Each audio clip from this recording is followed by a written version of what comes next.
자, 68페이지. 무슨 암에 대해서 정리해? 퇴적암. 빠르게 정리합시다. 퇴적암. 어떻게 만들어진 암석을 퇴적암이라고 그래요? 퇴적물이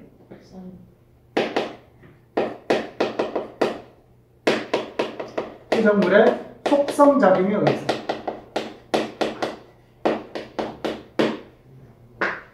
속성작용. 그러면 속성작용은 두 가지 작용을 다 한꺼번에 일컬어서 속성작용이라고 얘기를 한다고. 속성작용은 무슨 작용과 무슨 작용을 얘기하는 거야? 다짐작용. 그리고 교결작용.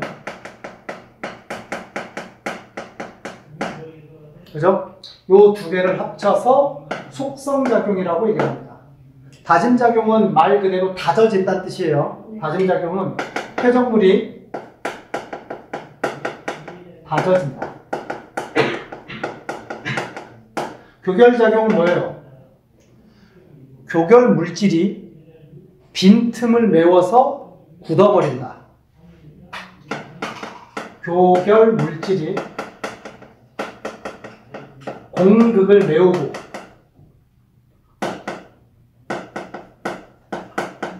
굳어진다. 자, 그러면 다짐작용에서 이런 거 물어볼 수 있어. 다짐작용이 진행되는 과정에서 공극이라고 하는 건 뭘 가지고 공극이라고 그러는지는 단어 뜻 아시겠나요? 빈틈. 빈틈. 그러면 다짐작용은 공극이 커지는 과정이야? 공극이 줄어드는 과정이야? 공극이 줄어드는 과정이지? 네. 그러면 전체적인 부피는 어떻게 돼? 그 퇴적물의 부피는 감소가 되겠죠. 부피는 감소가 되고 퇴적물의 총 질량은 아직까지는 뭐돼? 유지가 되겠지. 그럼 총 질량은 그대로 있으면서 빈틈이 줄어들면 부피가 줄어든다는 얘기지. 그러면 이 두 가지, 부피는 줄고 총 질량은 유지가 되면 밀도는 뭐 되는 과정이야? 밀도 커지는 과정이야. 다짐작용 과정에서는 밀도가 커진다. 이유는 공극이 줄어들기 때문이다. 아시겠죠? 그 다음에 교결작용에서는 이런 것도 물어볼 수 있어. 교결작용 과정에서 교결 물질이 채워진다 그랬잖아. 그러면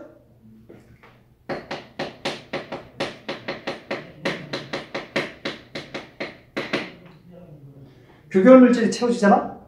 총 질량은 어떻게 돼? 늘어나지. 빈틈을 물질이 채우잖아. 교결 물질의 종류에는 석회질 물질, 규질, 산화철 이런 것들이 들어와가지고 채운단 말이야. 그러면 교결작용 과정에서는 총 질량은 어떻게 되고? 좀 증가하겠죠? 교결 물질이 채워질 테니까. 부피는 어떻게 돼요? 총 부피는 그대로겠지. 빈틈을 채우니까 전체 총 부피는 그대로 유지가 될 거 아니에요. 부피는 유지가 되겠죠. 그러면 밀도는 어떻게 돼? 부피분의 질량을 우리 밀도라고 그러는데 부피는 유지가 되는데 총 질량은 커져. 그럼 밀도 역시 어떻게 된다? 커지게 된다. 이런 것들을 세세하게요. 자, 그렇게 만들어진 퇴적암의 종류는 크게 무슨 성 퇴적암, 무슨 성으로 나눠. 쇠설성, 화학적, 유기적 세 가지로 구분을 한다. 일단 그걸 구분하기 전에, 종류를 구분하기 전에 퇴적암의 실제 이름으로 쭉 써 놔야 됩니다. 퇴적암의 이름 암기하세요.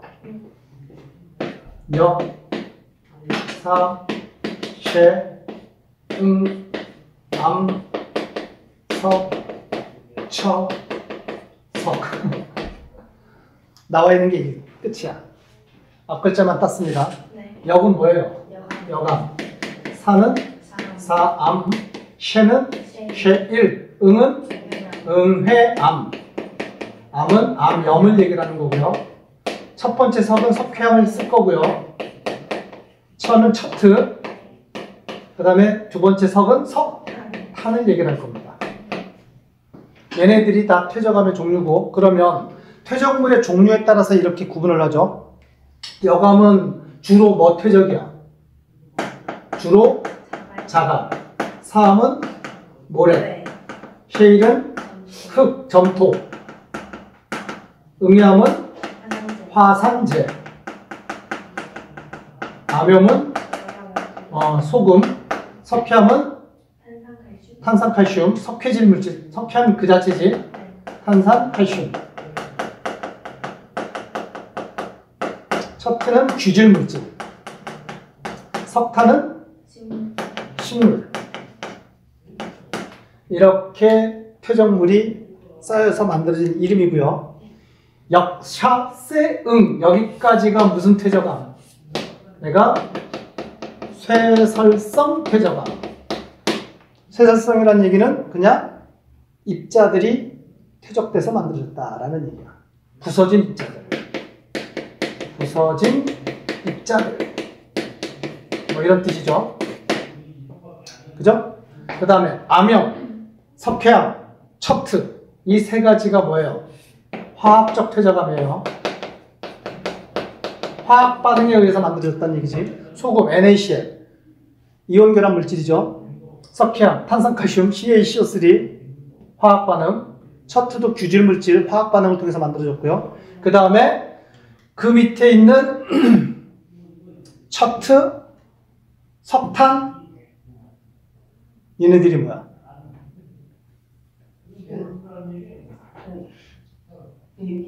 석회암까지 포함해서.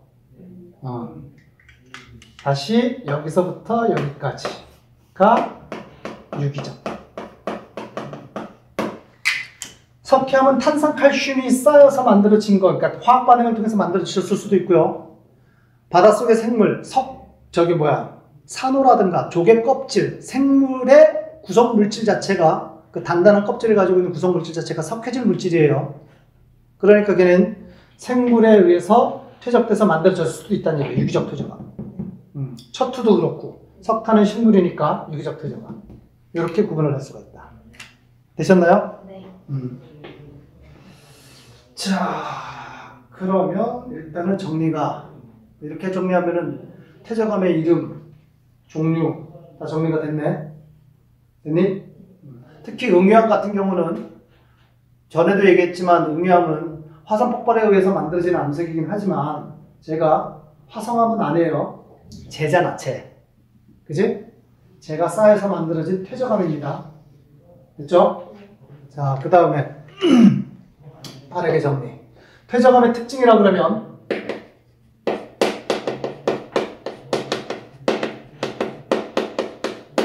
화석과 뭘 관찰할 수 있다? 층리를 관찰할 수가 있다. 그죠? 화석 관찰할 수 있죠. 퇴적물이 쌓이면서 생물이 유해가 쌓이게 된 화석으로 출토가 될 거고요. 층리.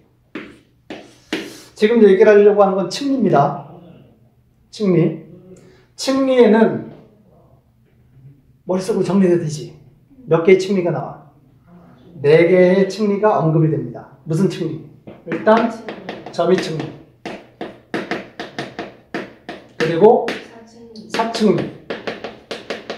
그리고 연은 오케이. 그리고 건연. 크게 4가지가 언급이 됩니다. 점이 층리. 만들어지는 장소, 점이 층리.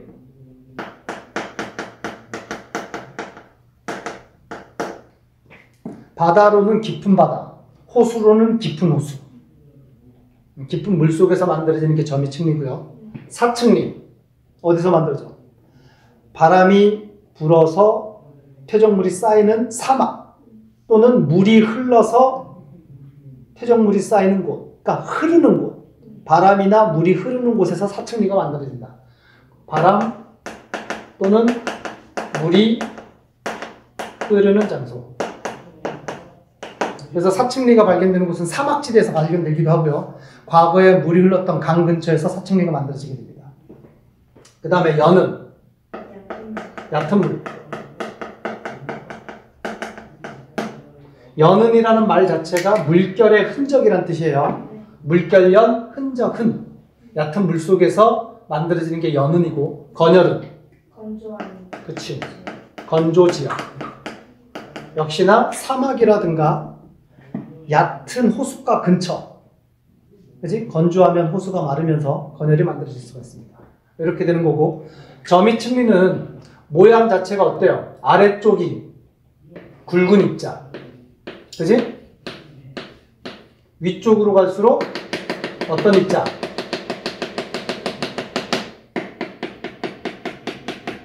가는 입자가 만들어지는 게 점이층이다. 아래쪽이 굵은 입자. 위쪽으로 갈수록 입자가 점점 작아진다. 됐나요? 사측리는 측리 자체가 어떻게 됐어? 사선으로 가져 있지. 사선으로 가져 있다.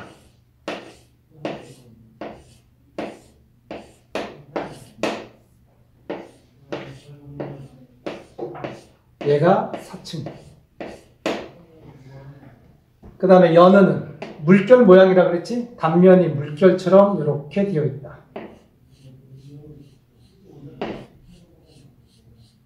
됐죠? 건열은 쩍쩍 갈라진 모습. 단면이. 얘가 건열이다. 단면 구조를 그린 겁니다. 그러면 여기 네 가지 층리를 다 보게 되면 층리에서 특징을 잡습니다. 점이 층리를 보게 되면 층리만 조사를 함으로써 아래쪽과 위쪽을 구분할 수가 있어요? 있어 없어? 있죠. 아까 얘기했잖아. 아래쪽이 무슨 입자? 굵은 입자. 위쪽으로 갈수록 작은 입자. 만약에 아래쪽이 작은 입자, 위쪽이 굵은 입자라면 그걸로 우리는 유추할 수 있지. 역전이 일어났었다. 한 번, 적어도 한 번 정도는. 그래서 아래 위를 구분할 수 있어요. 이해됐니? 큰 입자, 작은 입자. 위로 갈수록. 사측리를 보면 위아래 얘도 구분할 수 있어요? 없어요? 있어요. 어떻게? 아래쪽이 간격이 좁아요. 위쪽이 사측리의 간격이 뭐하다? 넓다. 좁고 아래쪽이 간격이 그러니까 여기서부터 여기까지 간격을 얘기를 하는 거예요. 위쪽으로 갈수록 간격이 넓어요. 좁고 위쪽으로 갈수록 넓다. 그래서 사측리의 이 구조를 보더라도 조사를 하더라도 역전이 됐는지 여부를 확인할 수가 있게 된다. 그리고 물이나 바람이 흘러간 방향에 대해서도 우리는 알 수가 있어. 만약에 이렇게 돼 있으면 이 방향으로 흘러갔다는 뜻이 되는 거지. 그죠? 이 방향으로 흘러가면서 층층이 쌓였다는 뜻입니다. 자, 연은 얘도 위아래를 구분할 수 있겠니 없겠니? 있죠. 뾰족한 곳이 위쪽을 향하는 게 연은이에요. 위아래. 그래서 연은을 보고도 역전의 여부를 확인할 수가 있고요. 건열도 마찬가지죠. 건열은 뾰족한 곳이 아래쪽이지. 그래서 얘도 어쨌든 위아래를 건열로 구분할 수가 있게 된다. 되셨죠? 특히 추가적으로 건열이라고 하는 저 층리의 구조는요. 어떤 퇴적물에서 건열이 잘 형성이 될지. 건열이라고 하는 이 층리는요. 입자가 굵은 퇴적물에서 건열이 잘 만들어질 수가 있어요. 입자의 굵기가 작은 퇴적물에서 잘 만들어져요. 자, 건열, 점토와 같은. 그러면 뭐야? 입자가 크다는 얘기야? 작다는 얘기야? 작다는 뜻이에요. 점토와 같은 작은 입자.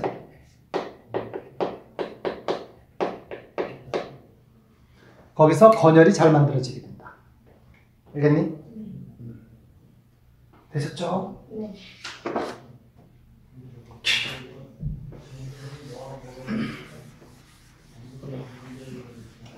그 다음에 정리해야 되는 것이 뭐예요? 퇴적 지형. 육상 환경, 연안 환경, 어디 환경? 육상 환경. 연안.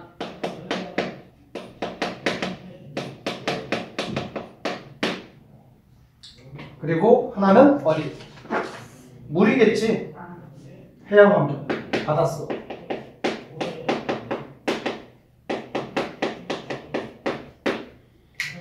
퇴적지형은 육상 환경에서 퇴적지형이 만들어질 수가 있고, 연안은 바다와 육지가 만나는 곳을 의미하는 곳이고요. 해양은 바닷속이다. 자, 머릿속에 지금 떠오르는지 봐. 삼각주 어디야? 해양이 셋 중에서 여기서 보면서 얘기해. 삼각주 어디야? 연안. 맞아요? 대륙붕 해양. 대륙대. 대륙사면. 석호. 빙퇴석. 산상지. 범람어. 대부분 다 맞췄어. 육상환경, 산상지, 범람어, 빙퇴석, 사막. 당연히 사막은 육상환경이겠죠? 네. 그죠? 이런 것들이 나오면 육상환경. 그 다음에 연안환경. 연안환경이 아까 뭐였어? 삼각주, 석호, 해빈, 석주, 뭐 이런 것들. 그 다음에 해양환경, 대륙붕. 대륙붕 다음이 뭐예요? 대륙 사면. 대륙 사면 다음이 대륙 대. 대륙대 다음에 깊은 곳이 심해져. 되셨나요? 네. 자, 모르는 단어가 몇 가지가 있을 수 있죠. 그지? 그냥 외우세요. 석호나 석주, 해빈, 석호. 연안 환경에서 바다와 육지가 만나는 곳에서 만들어진 호수를 얘기를 하는 거예요. 원래는 바닷물이었는데 모래가 쌓이면서 뚝 같은 게 형성이 되는 거야, 바다 쪽에. 그러면 뚝 안쪽은 바닷물이 어떻게 되겠니? 고립되게 되겠지. 호수처럼. 그렇게 만들어진 호수를 석호라고 얘기를 하는 거야. 아시겠어요? 그래서 석호는 바닷물과 민물이 만나는 호수야. 이해되니? 그리고 원래 바다에서 모래가 쌓이면서 퇴적이 되면서 만들어진 뚝 같은 걸 석주라고 얘기를 해. 아, 석주가 아니라 사주지, 사주, 쏘리. 사주. 석주가 아니라 사주. 모래 사자, 기둥 주자. 모래 기둥이라는 뜻이에요. 아시겠죠? 네. 자, 대륙붕, 대륙사면, 대륙대 심해져. 바닷물이 이렇게 있으면 좀 경사를 좀 급하게 하자. 급하다가 이렇게 된다고 칩시다. 여기를 뭐라 그래? 대륙 붕. 수심약 몇 미터 깊이 정도까지의 완만한 지대를 수심 한 200m.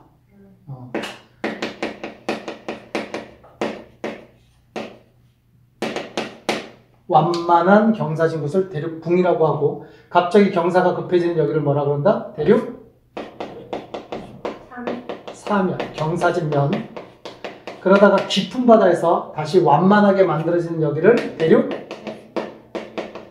대라고 얘기를 하고, 여기를 이제 심해져, 심해져라고 얘기합니다. 아시겠죠? 네.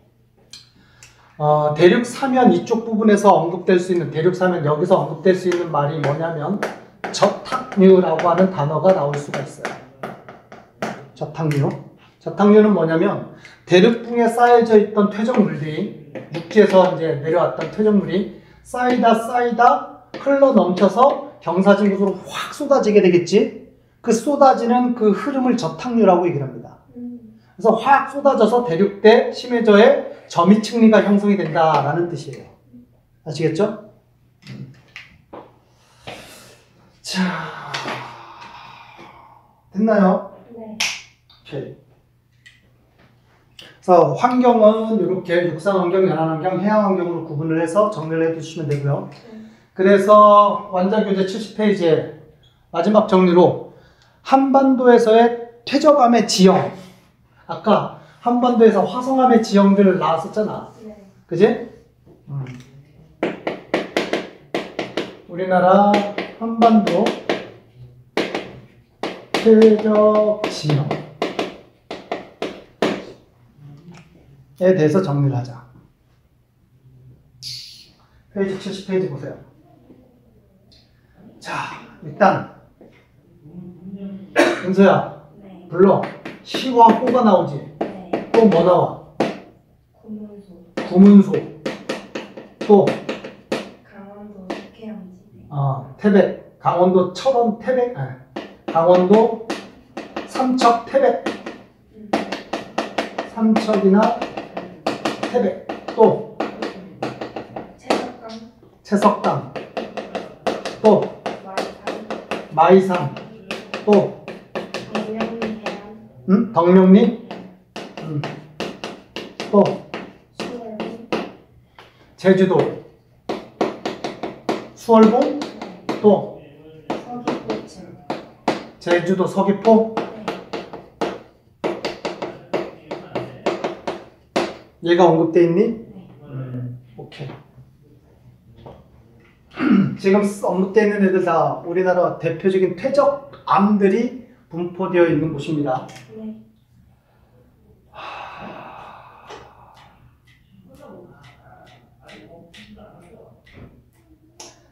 지질시대로 일단 구분한다. 고생대, 중생대, 신생대 지질시대에서 퇴적지형들이 만들어진다. 알겠지? 강원도, 구문소도 강원도예요. 알겠니? 네. 얘도 강원도. 강원도는 고생대. 고생대 때 무슨함에, 퇴적암 중에서 무슨함에 의해서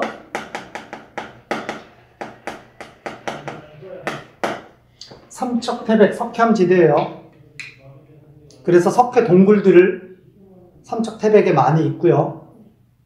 구문소도 마찬가지 얘기고요. 그래서 강원도 그러면 고생대, 석회암지대라고 생각하시면 됩니다. 아시겠죠? 네. 그 다음에 제주도 수월봉, 서귀포. 제주도가 나왔어. 신생대야. 제주도는 신생대. 왜냐면 제주도, 울릉도, 독도 자체가 어느 시대 때 만들어졌냐면 신생대 때 화산활동 활발할 때 만들어진 섬들이야. 아시겠어요? 그래서 제주도 나왔다. 지질시대로는 그냥 신생대야. 알겠니? 그 중에서 이제 수월봉은 지금 퇴적지형이라고 그랬잖아.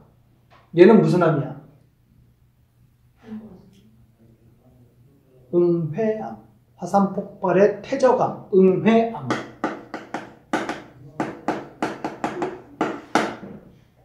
그리고 제주도 서귀포는 응회암이라기보다는 사암. 신생대. 시대는 신생대인데 사암. 쉐일. 이런 것들이 퇴적돼서 만들어진 게 서귀포 쪽이다. 아시겠죠? 그러면 고생대, 신생대 나왔어. 나머지 시와호, 채석강, 마이산, 덕명리는 다 무슨 시대일까? 다 중생대야. 다 중생대. 알겠니? 네. 특히 중생대 그러면 우리가 지질시대 생물에 대해서는 아직 뒤에 나오긴 하지만 중생대를 대표하는 생물이 뭐였어? 그 시대를 풍미했고 완전히 점령을 했던 생물이 뭐였어? 중생대. 공룡이지. 메모드는 신생대예요. 포유류라서. 중생대 그러면 공룡이야. 그래서 시아오 공룡화석 나올까 안 나올까? 나와. 채석강 나와. 덕명리 나와. 근데 마이사는 공룡화석 아니야. 왜냐면 마이사는 중생대는 맞지만 마이사는 그러니까 나머지는 다 중생대라 그랬어요. 마이사는 중생되면서 얘가 무슨 나무로 이루어져 있냐면 여감으로 이루어져 있어요. 여감은 자갈이 쌓여서 만들어진 암석이 여감이잖아. 그러면 자갈에 의해서 만들어진 암석 여감에는 화석이 발견될 확률이 높겠니 낮겠니? 높아? 자갈이잖아. 입자가 굵은 뭐 바위 덩어리 같은 게 쌓여가지고 만들어진 게 여감이란 말이야. 그러면 화석이 만들어질 가능성이 좀 희박하단 말이지. 대신 마이산 여감 나오면서 마이산에서 여기서 언급되는 게 뭐냐면 타폰이라는 단어가 나온다. 단어 타포니. 타포니가 뭐였어? 움푹움푹 파여있는 곳. 여감이 떨어져 나간 곳이야. 그래서 타포니가 그걸 타포니라고 얘기를 하고요. 남해는 이제 채석강이나 시와우나 덕명리 해안에서는 중생대대를 풍미했던 지배를 했던 공룡 화석들 또는 공룡 발자국 이런 것들이 발견되는 곳이다. 이해되셨나요? 네. 자, 그러면 디테일은 아니지만 굵직굵직하고 중요한 것들은 다 정리가 됐습니다. 네. 아시겠죠? 여러분들도 머릿속으로 한번 이렇게 생각을 했을 때 이 정도는 정리가 되어야 돼. 그리고 문제를 풀면서 부족한 부분들은 하나씩 채워나가면 됩니다. 아시겠죠? 네.